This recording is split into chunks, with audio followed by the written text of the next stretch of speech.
What is up, you guys? Sage here. Today, we're going to talk about the relationship between success and sacrifice.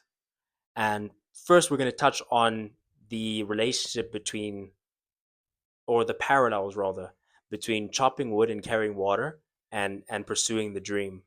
Because it is the repetition of a basic skill that's very common, but it's doing this over an uncommonly long time period that makes it exceptional, and it's the ability to perform that makes the exceptional exceptional. It is not that they have something that you and I don't.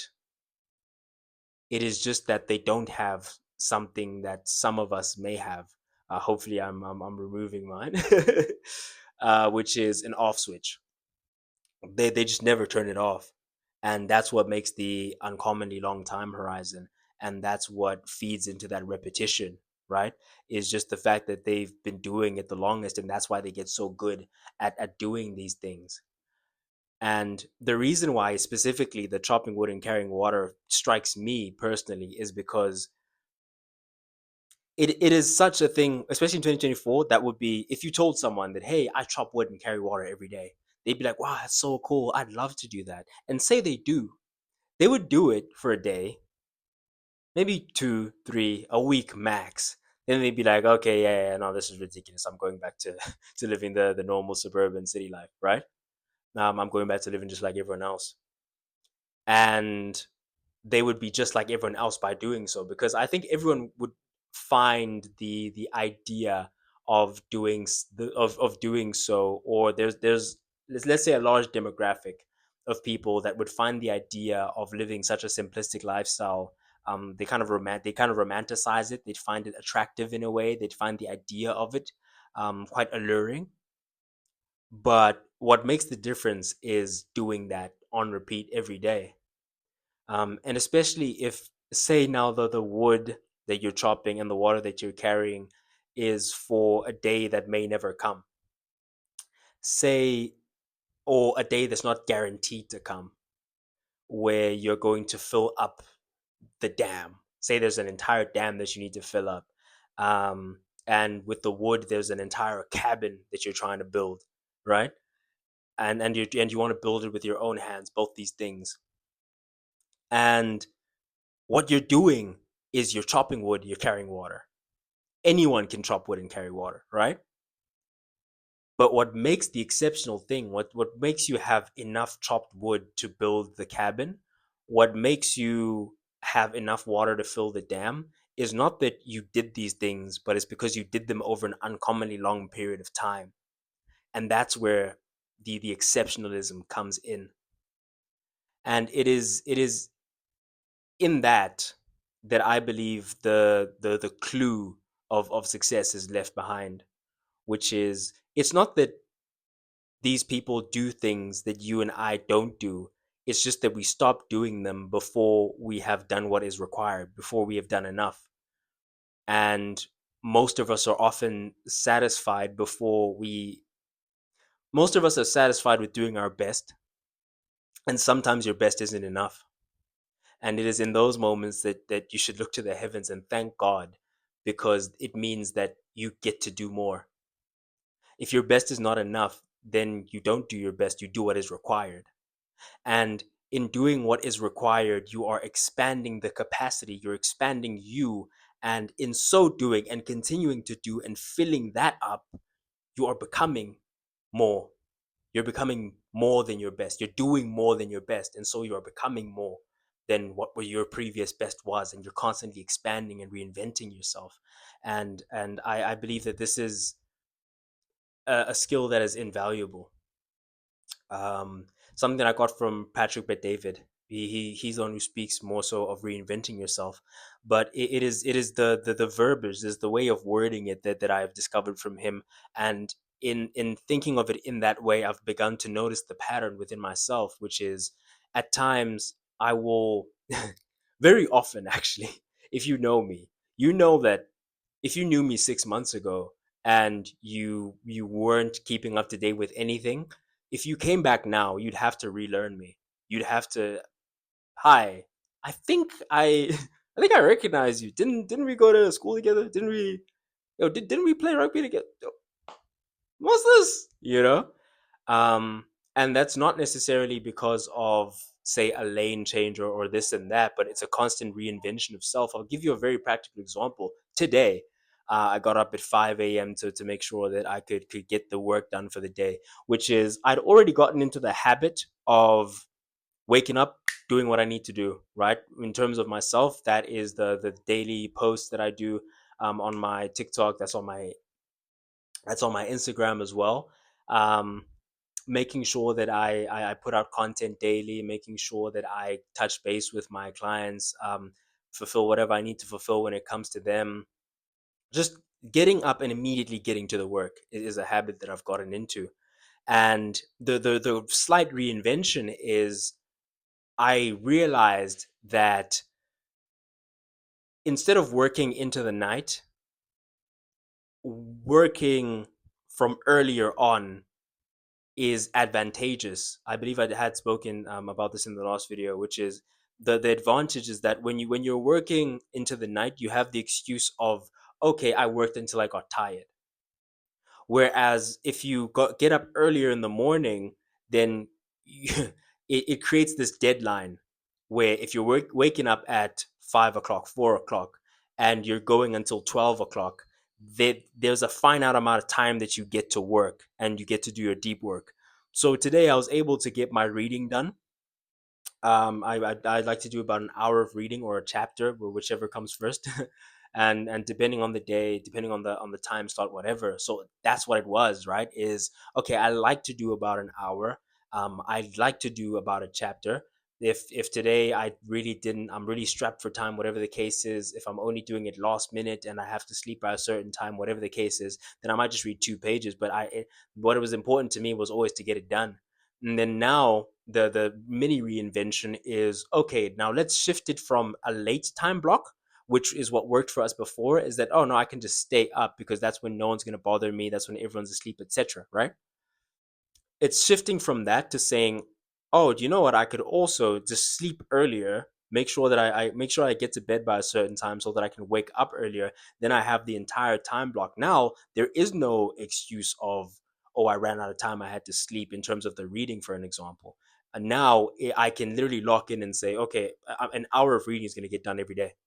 I can literally lock in and say, okay, an hour of writing is going to get done, an hour of scripting for videos, an hour for scripting for a client's sales team, an hour of whatever the case may be, an hour of copywriting, whatever needs to get done in those hours from the time I wake up to about noon.